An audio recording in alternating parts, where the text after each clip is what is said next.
5. The economic Cleon, forecast? I have 5. I'm going to start. Does it it's matter it's not if coming I up didn't until- use it? I'm going to start. It's not coming up until June. But you asked.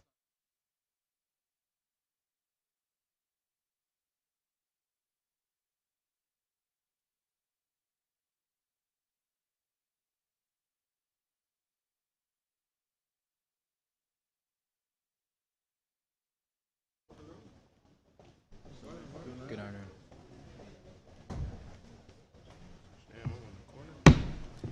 Good evening, and welcome to the April 23rd City Council work session. Thank you so much for everyone that joined us here in the Denby Community Center. It was important to this council that we're able to rotate and to increase transparency. So we're glad to see individuals in the audience. Seems very skewed on this side, but maybe we'll get some others on the other side as well. Starting off, we are going to start with Mr. Manager talking about some strategic initiative updates to include the Youth Career Program and Friday Night Nets. I now turn it over to Mr. Manager.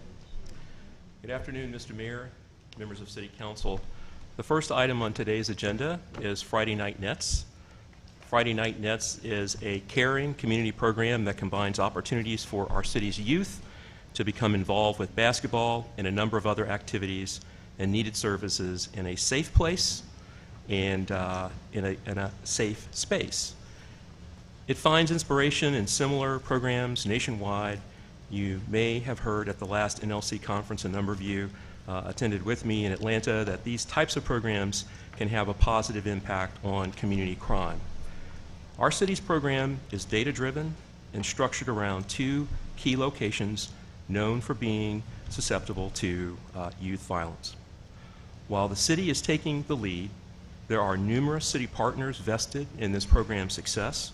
The locations, timing, and targeted youth populations are focused in order to disrupt violent trends that we tend to see in the city's data. I have invited David Freeman, Acting City Manager, to provide further details about this initiative. Thank you, Mr. City Manager, and good afternoon, Mr. Mayor, Council, and Mr. Manager. We are so excited to bring you Friday Night Nets. It's a convergence of fun, excitement, and caring atmosphere for our city's young people.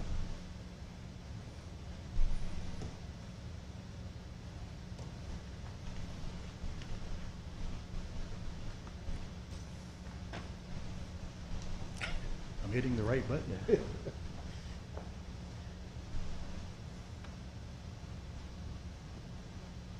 we go. Okay. All right. The strategic priorities associated with Friday Night Nets are health, safety, and well-being, fun, entertainment, and culture. The goals around Friday Night Nets are to reduce crime, create safe places and spaces for our young people, and to provide attractive recreational amenities for young people. It's also to connect young people with resources and services. As the city manager alluded to, the inspiration for Friday Night Nets finds its origin in the NLC conference this past November. Various cities have contributed some of their ideas, and of course we've exchanged ideas with them. Some include the city of Atlanta and Richmond and others from around the country. We've also had numerous conversations with National Midnight Basketball League, the leadership there, national leadership. Let me try this again. There we go. All right. Friday Night Nets will take place at 2 locations here at Denby Community Center and Achievable Dream Tennis Center. Age groups will be 12 through 17 years old, as well as 18 through 25. The registration's available online. It's been online for a few days now, and walk-ups will be accepted. There'll be a number of games, so it depends on the number of registrants and the volume of play, but you can see anything from 3x3 play, 3-on-3, or 5x5, or 5-on-5. The timeline for this season will be from May 10th through the 24th, which will be open play as we scale up towards tournament play. May 31st, uniforms will be distributed and the schedules will be distributed as well. And that'll be the start of the regular season, and that will run through August the 9th. July 5th will be the three-point contest foul shooting contests, and horse competition. August 16th will be tournament play and facility championships. And then on August 23rd, the climax will be Achievable Dream Tennis Center champions versus the Denby Community Center champions. This is what our youth timeline would look like generally on Fridays. At 6 to 10 will be opening with a speaker. We tend to have featured speakers. I think at the last one we had, the mayor was there. You had Bobby Scott and some other dignitaries showed up as well. So we can expect that at either location on any Friday. 6:15 to 7 p.m. will be basketball and open play. 7 to 7:15 will be a break, and there'll be speakers, food, music, community resources will be available, which I'll allude to in just a few minutes. 7:15 through 8 o'clock will be basketball games and open play once more. And for the young adult timeline, we'll look at generally, this is the schedule. 8:30 through 10 will be the opening and speakers. 8:45 to 9:45 will be basketball games and open play. 9:45 through 10 will be break and speaker. And again, there'll be food, music, and community resources available. And then from 10 to 11, there'll be basketball games and open play. One of the exciting things that we believe will really make it extraordinarily attractive to young people is we have something that a lot of folks hadn't really thought about, and that is esports and e-gaming through a mobile vehicle. That's where they'll drive the vehicle up here, and kids have the opportunity, and this is going to be for the 12 to the 17-year-olds. They have the opportunity to go inside and engage in e-gaming, esports at both locations.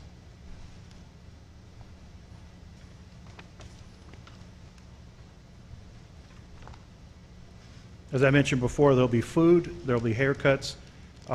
We have arranged transportation to, and I think I've discussed that with a number of community folks and a few council members, that we plan to have a few routes that we're trying to sort through right now would include Courthouse Green as well as Aqueduct and Todd Stadium. So we're working with our transportation partners right now to finalize that transportation approach. Some of the other things we'll be looking at is haircuts. We're partnering with folks there to help us out with that, and volunteers that we have done at these type of events with in the past. We will have free Wi-Fi. That's extremely important to young people. You got to make sure if you have an event, they've got good Wi-Fi that's there, and charging station. And that's just to mention a few. There'll be a lot more amenities. We will be leveraging our gun violence disruptors, and they will help serve as the speakers and listeners for a lot of the young people that are there. That's extremely important. It helps build trust. And these gun violence disruptors, they work in the community and they have trusted connections with the youth in our community. They are also respected by the youth in the community. And their work is around the 7 pillars associated with gun violence. And you can see those here. I won't take the time to read them to you. We'll stress the last one, mental health, is extremely important, and it's a nice segue to the next slide. And what you have here is we're also leveraging our community partners in the area around mental health. We've come up with something that we've not seen in any other locality or across the country. So we call them, or they call themselves, the Community Support Advocate CSA team. And so this team, they serve as listeners and helpers for youth that may be exhibiting outward signs of stress and trauma, and they desire help. Now, even if they don't desire the help right now, they may open up a little bit later, following Friday or at some other point in time, to talk to folks if something is on their mind. Mental health is extremely important. So this is something new.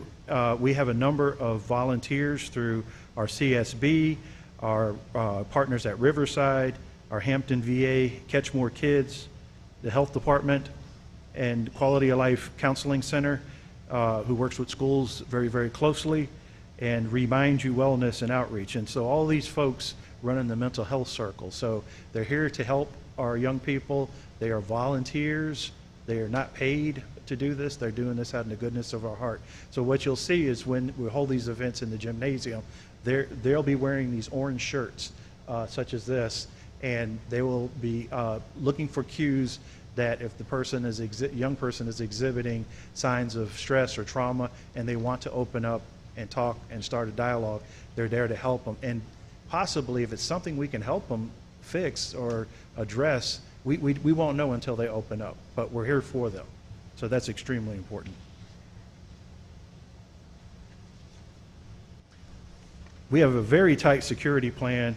It's well coordinated with the Newport News Police Department, as well as the Sheriff's Office, Park Rangers, Security Division, Private Security, and Event Security. So we will have metal detection devices as folks enter into the front, so we can create that safe place, safe space, and feel assured that everybody that's in there is safe. So we want to make sure that atmosphere, that safe atmosphere, is there throughout the entire season. So we're putting a lot of work into that. Marketing and outreach, a lot of work has gone into that as well. We'll be pushing that out very aggressively. We have been pushing it out very aggressively, and we'll continue to do that as well. Some of the examples are here. We've got flyers and posters and so forth. Some of those have been pushed out to churches, to the schools, our partners at schools, the city's website, social media, video, and other media engagement. So you'll see a lot more saturation in the coming days. But it's already been out there for our partners to help us continue to push out in the community and build the numbers. And again, these are a couple of examples, and I think we've left you some material as well. So with that said, I know I was on a tight timeline, and so if you have any questions, I'll be happy to try to address. If not, I'm always available as well if you want to catch me at any time to talk about this. Thank you. Is there any, I think we have a question from Councilman Long, then Councilman Harris. Thank you, Mr. Freeman, for that presentation. It was an excellent presentation. I'm excited about the night nets. Can you speak on the spectators? Is it designed only for people playing basketball, or will spectators also have opportunity to kind of hang out and corral, and if there will be food and I guess be games? Can you speak to that a little bit? So that's an excellent question, Councilman. So it's open. It's open because you're going to have players. You're going to have open play, and those folks the young people are going to have their family members that want to cheer them on and so forth. So we want to create that atmosphere that's attractive, and so we would encourage other young people, even if they don't play, that may not be their thing. But I can tell you a lot of them will be attracted to the esports and the e-gaming as well. But we want to bring as many kids into a safe place, safe space. If sports is their thing, there's a place for them. And so they want to bring in their family and so forth. We'll try to make room for them. I believe it's open, should be open to folks. The play is the hook. It brings them in. But at the end of the day, it's creating a safe place and a safe space, and to help reduce crime as well. All right, Thank you. Yeah, I had a quick question. Yes, sir. Will this be a supplement to, I know the city does the Parks and Rec summer basketball. Will this be a supplement to that, or will this actually be the summer basketball for the kids?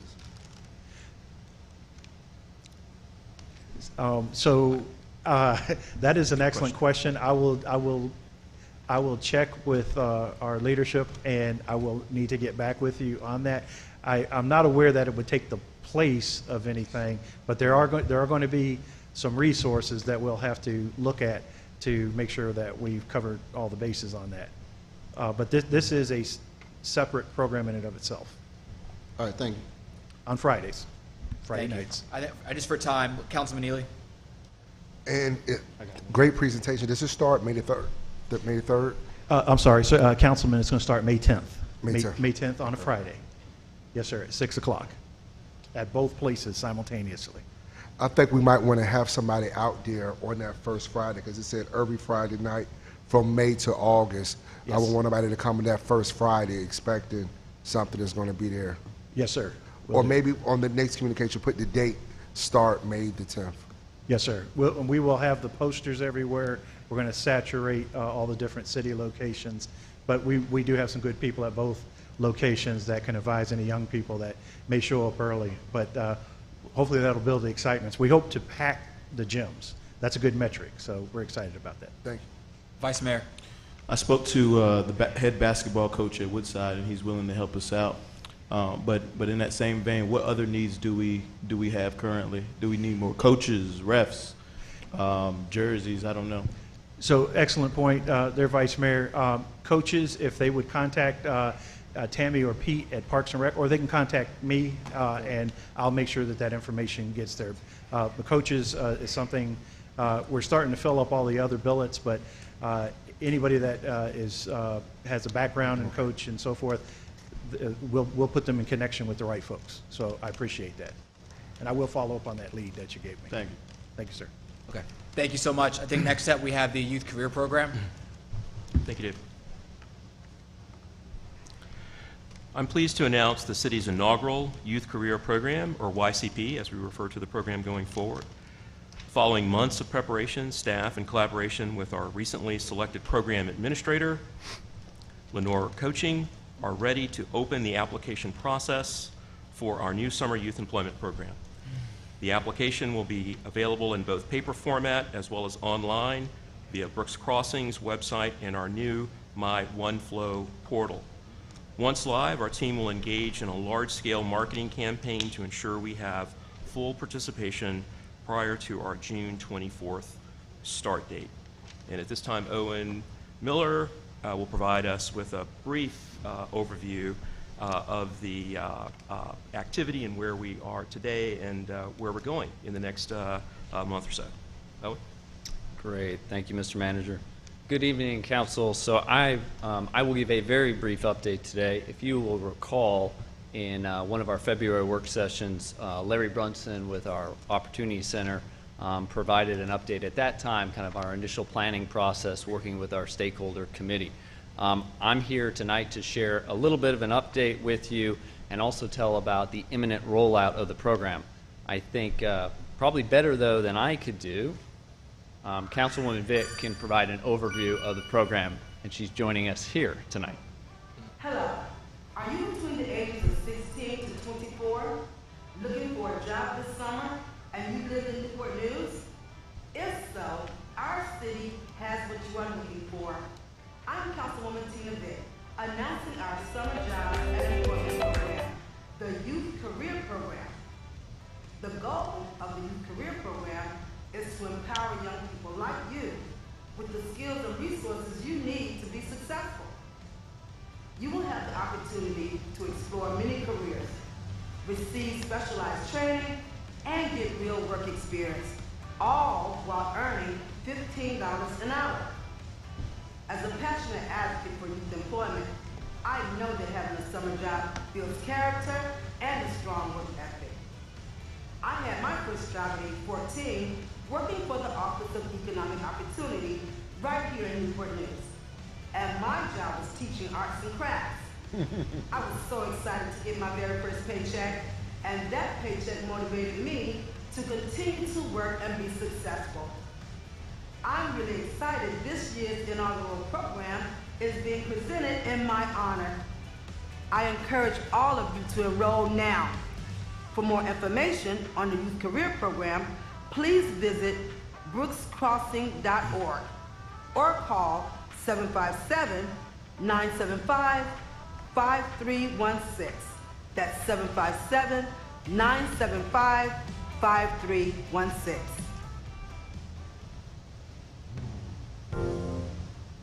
Great. So I want to thank Councilwoman Vick and hopefully all of Council for really championing this program and this effort today. Just to recap very briefly for those at home, the program, now christened the Youth Career Program, is really for the cohort between age 16 and 24. Folks will have the opportunity to gain gainful employment for the summer for an 8-week program at $15 an hour. They will learn essential job skills, and most critically, they will have the opportunity to look for permanent employment after the summer period if that's what they choose to do. And now I have the opportunity to share with you all today that at this moment we are going live with the application. It is out there right now as we speak on the Brooks Crossing website. For those that have an interest in applying, they can simply log on to brookscrossing.org, and from there they'll be able to find out everything they need to know about the program. So our staff at the Opportunity Center have been working diligently on the website. It is currently updated, and it is an opportunity for folks to not only apply, but there's also additional resources on there that they can check out. And it's also an opportunity for those employers that would like to participate in this program.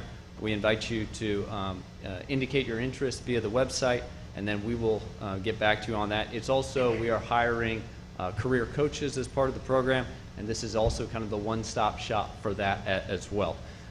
From the website, we've also got the My OneFlow system. It's a software system, and that is where everyone can actually apply for the youth career program.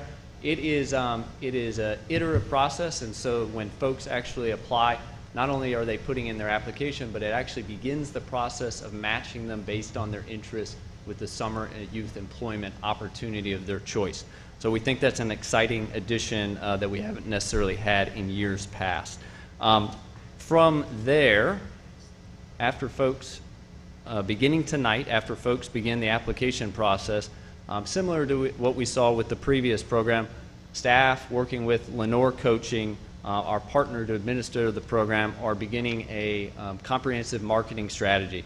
I've touched base on just a few of those outlets tonight, but as you can imagine, it's social media, print media, traditional media, but we're also really looking to continue the conversation which we've had with our stakeholders throughout the community, whether they be employers, training partners, higher ed, Newport News Public School System, the Workforce Council, a whole gamut of community partners to help us spread the word and make sure everyone knows about this.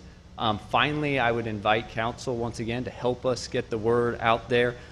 In front of your desk, I have provided a two-sided card. That just provides a little bit of information, including the QR code to sign up for the actual program. We will provide you a lot more of those. I'd love for you guys to distribute them to anybody that has potentially an interest.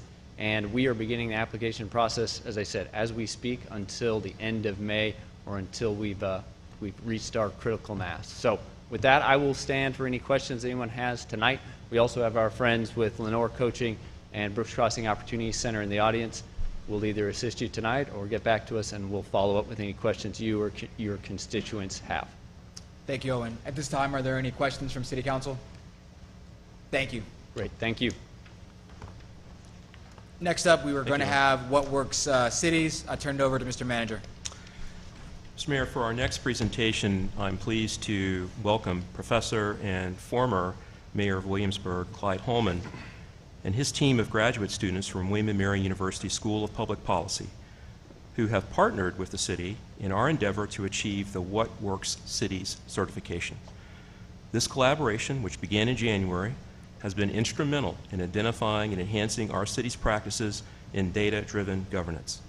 Their findings, which they will present today, provide us with valuable insights and recommendations to further consider that are crucial for our continued commitment to transparency, efficiency, and community engagement. We look forward to hearing highlights from their assessment as we continue to pursue this prestigious award. Thank you.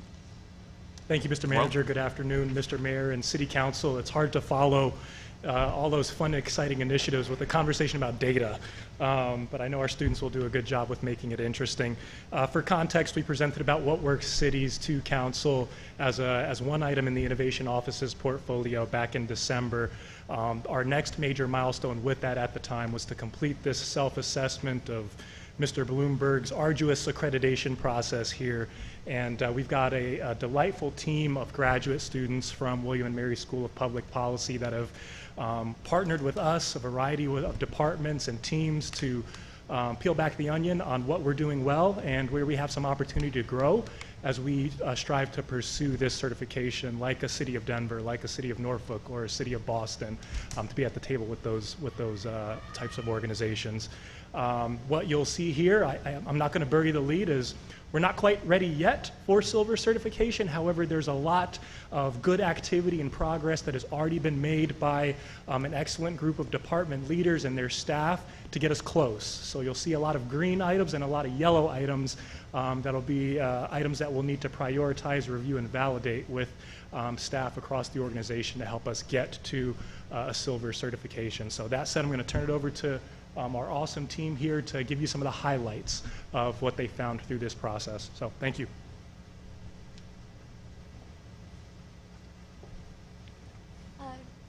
Good evening. As Mr. McDaniel mentioned, Can you step a little bit closer to the mic? Thank you. Or just you can put it down. Sorry, I'm quite short. Okay. Great, it's perfect.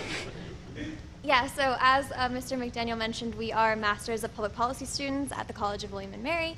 And we're here today to talk to you about the What Works Cities program and how data can be used to modernize Newport News. So a brief agenda for our presentation today. First, we're going to go over an overview of the course that brought us here. And for the interest of time, we're going to skip over introduction to What Works Cities as well as the certification criteria because you all have already been briefed on that. And then we're going to talk about where Newport News is right now and provide some examples of some green, yellow, and red, like a stoplight system for the certification requirements, and then go into our recommendations and wrap up with some final thoughts. So as Dana mentioned, we were asked by City of Newport News staff to evaluate the city's standing on a variety of data management and analytic services in accordance with the What Works Cities program as part of our policy case competition coursework. So our cohort, some of which are behind me today, divided into teams to tackle all 8 of the criteria categories, and we conducted a preliminary and independent investigation of these different topic areas, and we met with members of the City of Newport News staff to sort of learn about their current practices and to see where they stood in relation to the criteria objectives. And we were also asked by the city to then present recommendations for how the city could reach certification status. We also met with some external groups, including the City of Norfolk, to determine some of their best practices and how those could be applied to Newport News because, again, that city has already been certified. We then compiled all of our findings and recommendations into memos, which I believe you have been provided with, and we are presenting the summary of our findings here today. So as I mentioned earlier, we're going to skip over this because you already have seen it. Those are the certification criteria. We are thinking that Newport News would likely shoot for silver certification, which means it would meet 51 to 67% of the 43 certification criteria, which is 22 criteria. So as Dana mentioned earlier, we divided the sub-criteria into 3 categories based on what Newport News is currently doing. We identified 9 criteria that we believe Newport News currently meets or would be very close to meeting within a matter of days or weeks. Then we identified 19 criteria that we believe Newport News has made some good progress in, namely that there are informal practices that exist within the city, but that these processes might not be codified or standardized across the city departments. And lastly, the remaining 15 sub-criteria are those that we identified that the city currently does not meet. So first, introducing the green areas, which, as Owen mentioned, are areas that the city already meets or is likely to meet within the next couple of weeks. Yeah, and so for our example for the green area, we have our open data portal and policy. We already have the open data portal requirement filled by the GeoHub, which is a really great resource that publishes a lot of the city's research and reports. But we don't have a codified open data policy, and this is actually really important for the rest of the certification because all the rest of the criteria sort of rely on this as a guide to guide any data action towards central goals laid out in the policy. So some things to look out for here are ensuring the efficient release of data to the public, managing the collection of data, and streamlining and formalizing the sharing process. Luckily, Tammy Organsky and the GIS department has actually already created a drafted open data policy that was based off of Norfolk's model. So Norfolk has already been certified in What Works Cities, as we mentioned earlier. So this is a relatively easy switch that we could immediately do or very quickly do to ensure that this is a green criteria. So next, taking a look at the yellow areas, which are areas that we would recommend that Newport News focuses on when trying to maintain or trying to obtain silver certification, because these are areas that the city is already working towards but needs to do a little bit more to meet. And one of these would be selecting and using performance metrics and creating a data framework. So one of the big overarching requirements for what work certification is making a data framework, and this is required for certification, meaning no matter how many other areas you fulfill, you need to have a data strategy to obtain silver certification.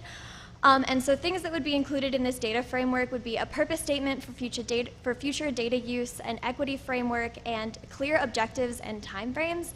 And the reason that we say that this is a yellow area is because the city already has key performance indicators that are measured. And so we feel that these key performance indicators can be used to help draft this data framework. Additionally, we feel this is a very important area to focus on because while this does fulfill this one criteria, it would also help shape action towards fulfilling other criteria if there's a general overall purpose statement and clear objectives for the city to follow. So our main recommendation for this area is to create a data strategy and governance plan that clearly lists a purpose and objectives to motivate future data decisions. So lastly, we have our red areas, and those areas were the ones that were identified that might have not been a priority of city staff thus far, and where the most amount of work would need to be done in order to reach those criteria ahead of certification. An example of a red criteria would be community data training and collaboration.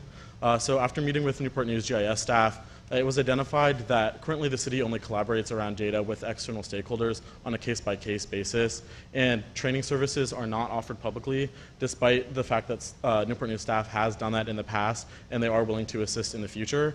And so currently it has been up to members of the general public or other organizations to ask for assistance from staff. And while the city does have a very robust data practice in many areas, we believe that public engagement is not formalized, it isn't tracked, and it could be improved on in the future. So in addition to working with other external organizations, we recommend that the city facilitate informational sessions for community members regarding city data analytics practices. This is a requirement of the certification in this area, and we think that it would go a long way in terms of transparency and public engagement. And lastly, we would recommend that also the city share reports generated from city collected data that the city already has with community partners in order to develop some more projects that would really benefit the community in a variety of ways. So now we're moving on to the recommendations. We've had a few recommendations peppered into each example area, and those were just to give you a sense of what we're talking about. But these are recommendations that really span subject areas we saw as common themes throughout that we needed to focus on. So we have three main points here. We have to create formalized documentation processes. This is arguably your most important because the city is already doing a lot of great work in the data sphere. We just need to make sure that the city and the certification individuals know that and it's codified in a formal way. So that includes, again, that drafted open data policy that was available by the GIS department. That includes a data strategy and an ethics framework to tap into what Work City's equitable impacts focus. They want to make sure that equitable impacts all of the citizens, not just a select few, in data governance. And then also contract management closeout. We want a formalized process for contracts whenever they end to have sort of a lessons learned report be made. This is also more detailed in your memos that we provided, but if you have any questions, we're happy to answer them. Number two is implementing trainings for internal employees and external stakeholders. Community data trainings are required for the certification, and this could look like educating the public on what resources that the city has available currently or how they can use those resources and analyze them for their daily life. And then data trainings to city employees, both citywide and departmentally, just to give this employees an overview of how data is used in governance currently, if they could answer any questions to the citizenry, or how they could better incorporate it into their workday. And then increasing transparency and ease of access of data. Publishing reports generated from city collected data, maybe on the GeoHub or maybe a public data portal or dashboard would really help to increase transparency and give the public the data that you guys are already collecting and doing a great job on. And then facilitating community feedback. We want a place for citizens to voice their opinion on what the city is doing well in terms of data, maybe give some guiding pointers of where the city could head next.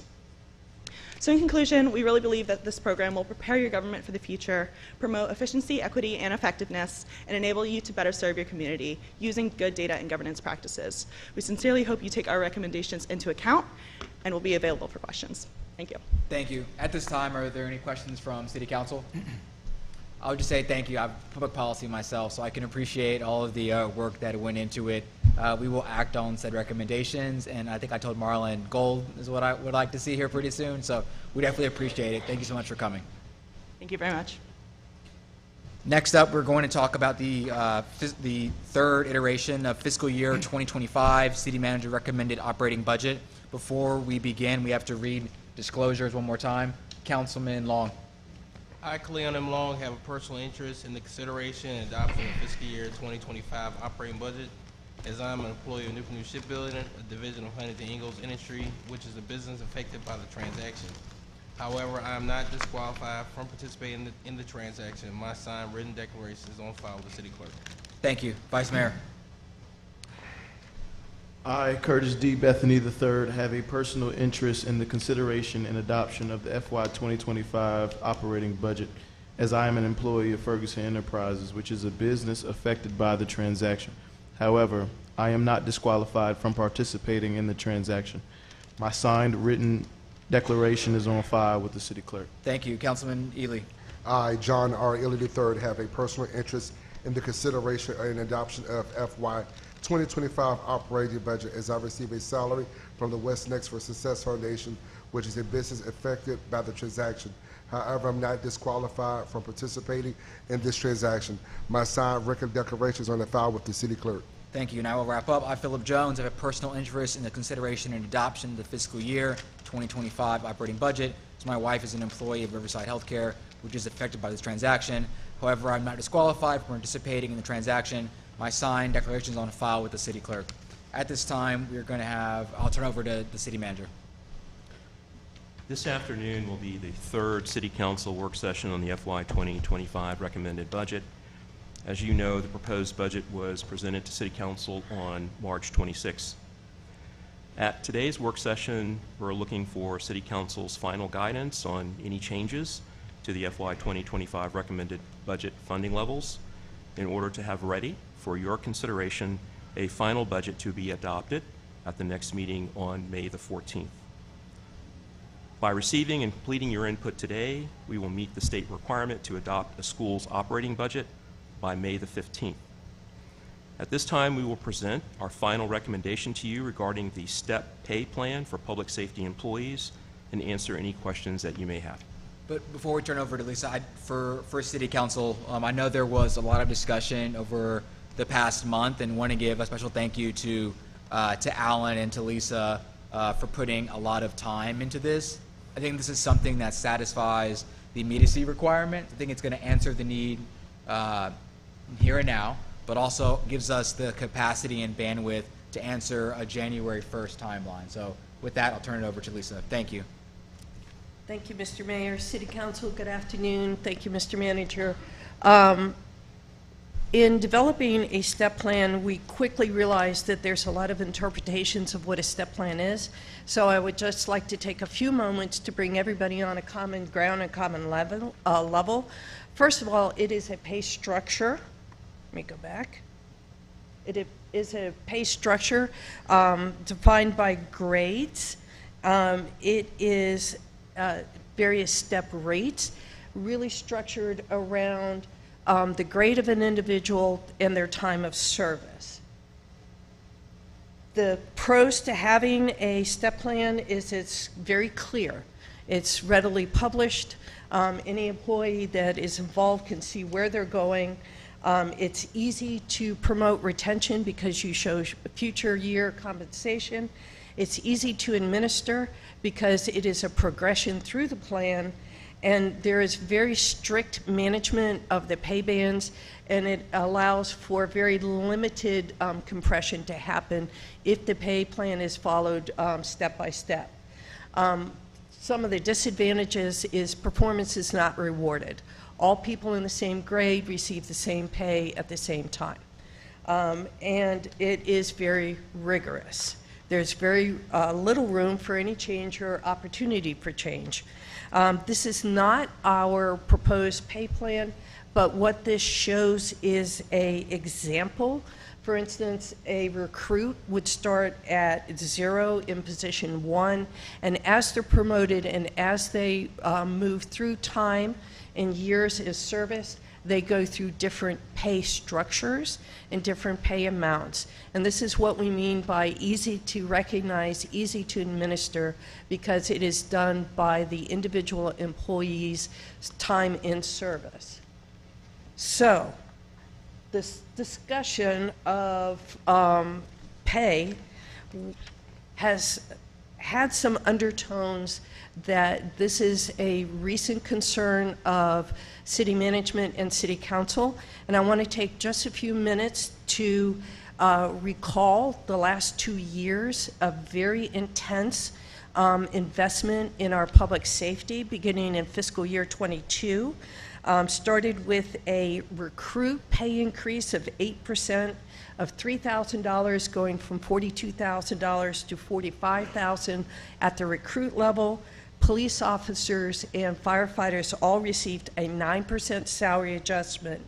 The non-ranking officers received on average a 6.25% salary adjustment, and the ranking officers and the dispatchers received a 5% salary adjustment. In last fiscal year, dispatchers again received a pay adjustment based on market salaries of almost 11%. The companion piece of the law enforcement analysts, the forensic techs, and the records technicians all received pay increases with an average about 15%. And we instituted a midnight differential for both sworn and civilian positions that work the midnight shift, recognizing the stress that that brings on the individual and on their families. And sworn officers received $1,500 stipend annually, and non-sworn received $1,000. That's not where we stopped in 23. We also went through further adjustments during 23. All employees received a 5% salary adjustment. For the second time in FY23 in the same fiscal year, there was another $3,000 salary adjustment for recruits, going from $45,000 to $48,000, and then a third adjustment for recruits going to $50,000 when they started their various academies. And we also increased the paramedic stipend from $5,000 to $10,000. In the current fiscal year, there was a 5% salary adjustment. More importantly, the police and fire ranges, the pay ranges, also increased by 5%. And that means that an academy graduate from either fire or police will go from $50,000 or $48,000 to now $52,000 once they graduate the academy. Dispatch received a market adjustment in February again, and then the midnight differential was increased by another $1,100 just in this fiscal year. So when the step plan discussion started, the initial request, going the wrong way.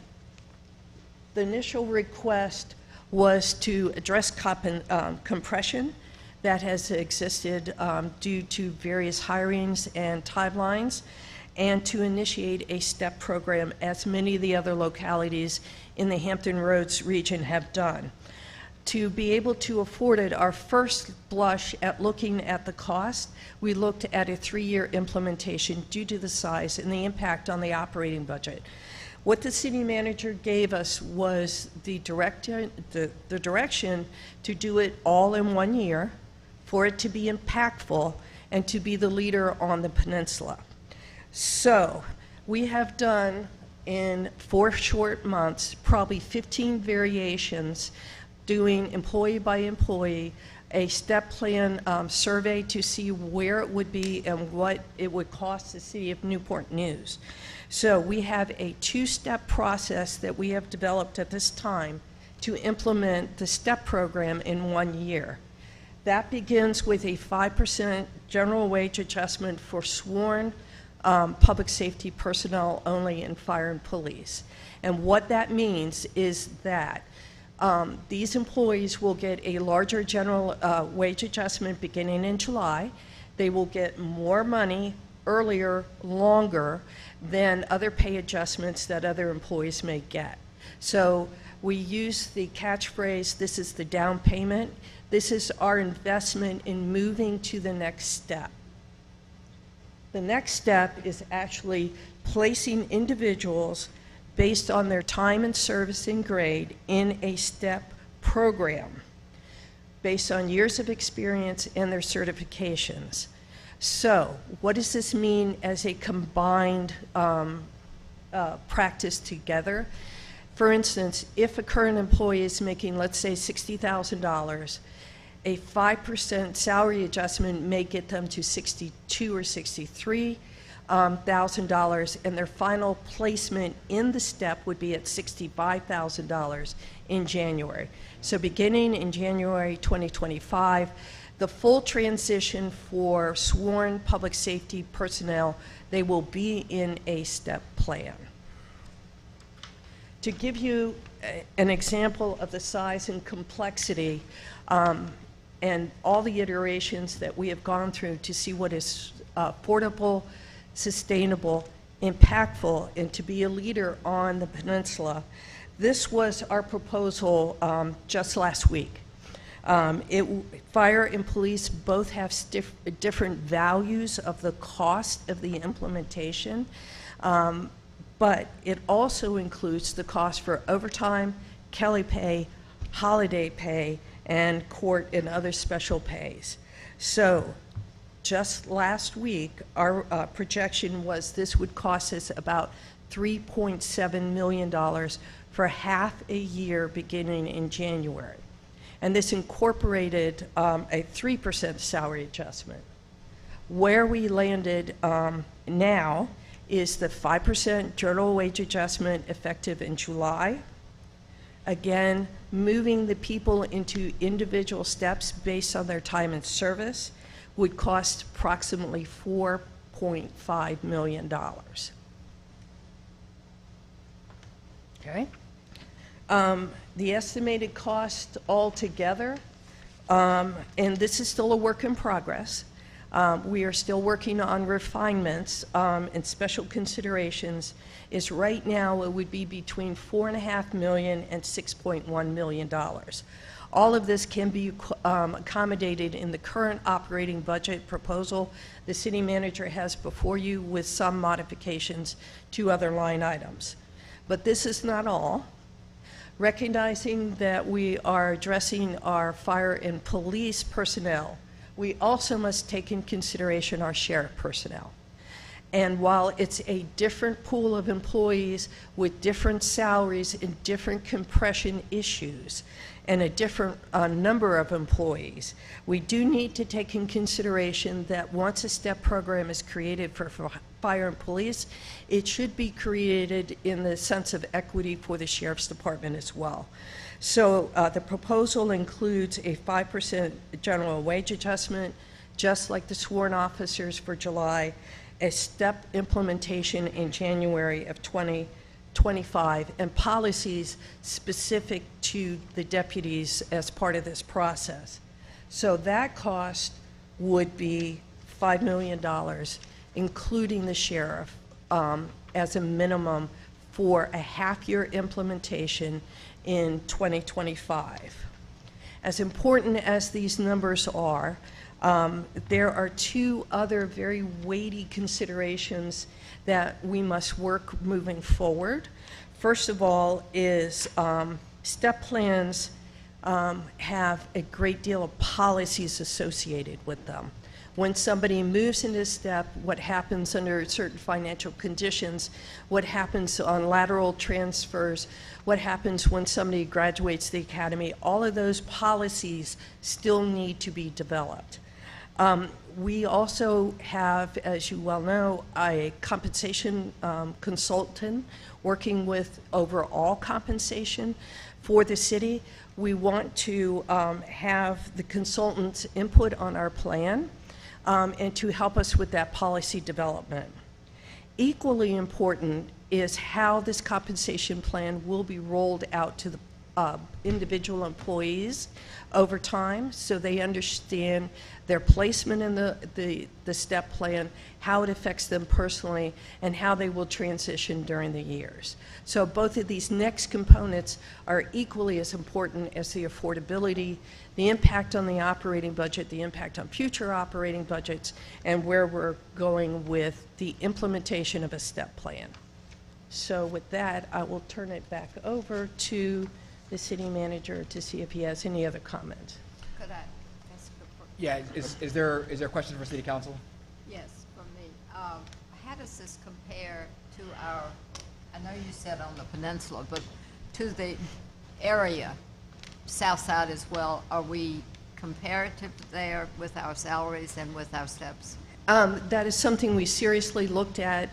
There will always be leaders on the south side. And one thing we're very cognitive of is once we start this, and if you notice we're being careful to talk about exact dollar amounts, once we start this, it could start the whole compensation discussion again among the localities. But we will be the leader on the peninsula with this STEP plan. Well, of course. At this time, are there any other comments from City Council? Councilman Neely? I just want to thank the Budget Department for putting this great presentation together and making it happen. I know it took a lot of long hours, a lot of long nights, and I'm just so thankful for our police and fire department. They're going to get some of the things they asked for. So this is happy, and I just hope the officers that left, they'll come back to Newport News because we're doing great things in our city. So thank you so much for putting this amazing presentation together. Thank you. Thank you. Councilman Long? Yeah, I just want to echo the same. I really appreciate the budget team actually going back and looking at, seeing how we could actually implement this STEP plan. So really thankful for the hard work that y'all have done for the sworn officers. Vice Mayor? I'm going to follow suit because lots of conversations, lots of emails between the manager, Lisa, and myself, and just want to say thank you so much for helping us get this squared away. Thank you. I have a few questions. So can you talk about the 5%? What is the cost per percentage point? The cost for? The 5%, like what is that broken down by percentages? So like if we were to go up to 6 or down to 4, what is that delta? The 5%, let me look a little closer, is? Ish. It's about $500,000 going from the initial 3% to 5%. Every percentage point or just? No, just going from our initial proposal of 3% to 5%. Okay, so it's $250,000 per percentage point. Close. Just for fire and police. Okay, yeah, okay, that makes sense. What is it when you include sheriff? That is an additional $170,000. Okay.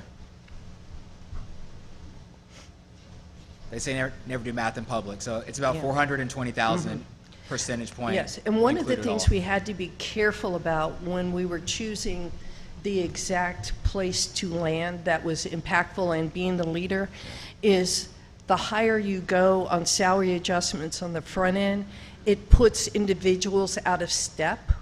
So we wanted to make sure that we had the least number of people that we had to make an additional adjustment to put them into step, and the 5% salary adjustment seems to be that right place. Okay. What's the total do we know the total personnel of the sheriff's office? 166. That would be Sworn officers, 163? 166 for the sworn. Mr. Manager, does that affect with the jail? Does that affect anything, those numbers going up, nothing that we have to deal with anything? The regional jail? Not that I'm aware of. Okay. It will help with recruitment. Well, when you say do the numbers impact the jail? Yeah, help me with context so I can be specific. No, yeah, I just didn't know if with what's happening with the regional jail, if that affects us in any way. So as you know, the regional jail has closed. Yes. And so our sheriff's department, like the others, have taken all of their inmates that they sent to the regional jail. Back. And so historically, the way that the member jurisdictions have utilized the regional jail is to send their most difficult inmate to manage, either high health care needs or very high acuities with regard to mental and behavioral health. So the sheriff, in agreeing to the closure and taking all the inmates back, now has more inmates to manage in the jail and more inmates to manage with a higher acuity of mental, behavioral health, and medical needs. Got it. So do we forecast that growing in the next coming years? Because the question I'm trying to get to is, I think it's a great plan. I love it. Like, we can do anything for a year. I have concerns if it's year 2, year 3, and we have a recession, et cetera. I want to make sure that we're not pulling things and changing it. So one of the things we had to take in consideration when we were building this, and you've heard me say many, many times that the 2 largest pillars that we build every budget with is 100% investment in our pension contribution every year and 100% of our debt payment every year. This now becomes that 3rd pillar. Yeah. The full cost of the implementation of this particular plan in the 26 budget will be between $10 and $12 million. And remind me again, when is the pension, the big one, gonna? Susan told me, I just forgot. When is that year gonna hit? In 17 years? When is our highest ADC? I thought it was a decade or so out. Yeah. Okay. Yeah. Yeah. We're kind of there now. Okay. I'll let the next mayor deal with that. Okay. Yeah. Do we have any other comments from City Council? Thank you. Thank you. Next up, we have comments, ideas, and suggestions. I will start on that side of the table. Alan. None, sir. Nothing, sir. None, sir. Councilman Ely. No, sir. Okay. Yes, I did have a quick comment. Received a call excuse me, regarding an apartment complex having some issues with rodents. And how does that, I know we looked at that or talked about it at one point about our codes and compliance and their authority regarding those challenges that we may come up every once in a while. What can we do when we have situations like that, when they're calling us or asking us about rodent infestation and it's not being solved? Who could I point them to, or what can be done about it? Sure, Councilmember Harris. I will start a discussion, and then perhaps Assistant City Manager Bo Clayton can lean into this. But I think the first step is to obviously make us aware of the concern. That starts a process with our code enforcement officials to go out and make an inspection, observe actual conditions in the field, compare those conditions in the field with what is required in the property maintenance code, and then make some assessment as to what responsibility, if any, the property owner may have to abate those conditions. And so over that period of time, there are various notifications that must be prepared and delivered and submitted, and that is a process that our inspectors work closely with the property owner, again, to abate, to remediate, so that the problem is resolved. But it is sometimes a challenging process and takes extra time, care, and consideration. But I think I would like to say that if we're aware of the circumstances, we can begin to address those circumstances. And about what's the time frame for that whole process that you could share? Assistant City Manager Clayton, would you like to speak to any timelines? So certainly once we get the indication or the complaint, we can get a codes inspector out to that location, communicate with the property owner, and begin working with them to compel them to address the issue. But once a violation is issued, typically have 30 days to address that, but we often keep a close eye on something such as what you're describing here, so we can work with them to hopefully move that along much quicker. All right. Appreciate it. That's So all I if you have. provide me the address and the complex and everything, I can. Yeah, I'll get the info Okay. to someone. Just wanted to make sure I was clear. I know we had a situation a few years ago and just kind of wanted to follow back up because I know it was a lot of back and forth trying to get that rectified, and wanted to be able to articulate it, how we moving forward, or how we handle situations like that. So I will get with you on the specific case, and I just wanted to be mindful for myself, so appreciate it. Okay. Thank you. Thank you. Councilman Long? Yeah, I had just one question or comment.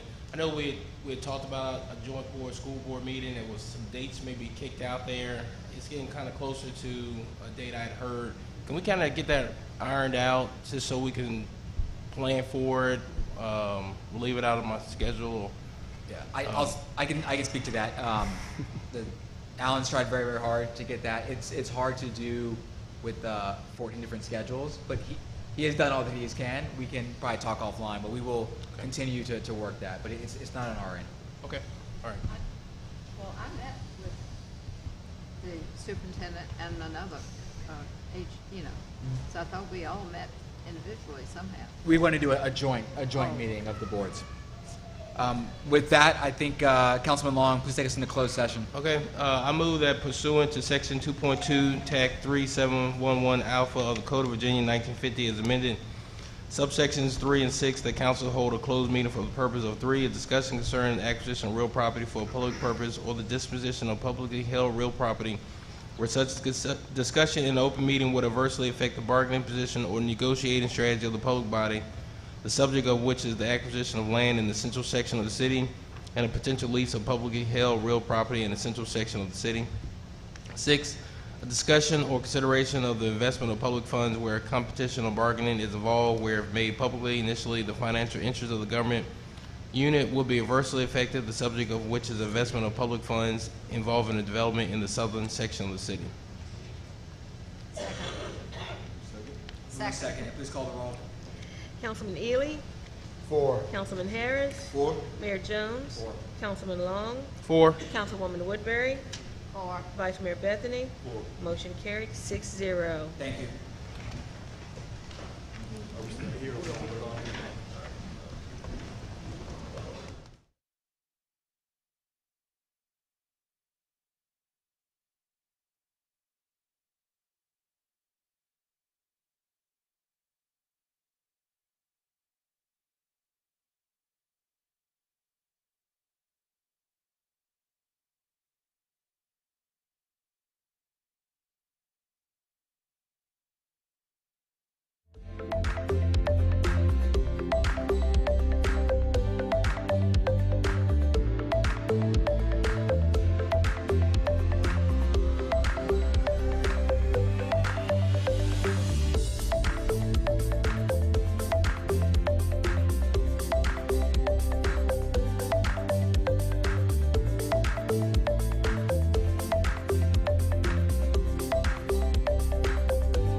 I saw Bob sit down, I started to realize, like, wait a minute. All right. I move that members of council certify that to the best of each member's knowledge, 1, only public business matters lawfully exempted from open meeting requirements under the Virginia Freedom of Information Act, and 2, only such public business matters as were identified in the motion by which the closed meeting was convened were heard, discussed, or considered in the closed meeting by the council. Second. Moved and seconded. Please call the roll. 4. 4. Mayor Jones. 4. Councilman Long. 4. Councilwoman Woodbury. 4. Vice Mayor Bethany. 4. Motion carried, 6-0. Thank you. We stand adjourned.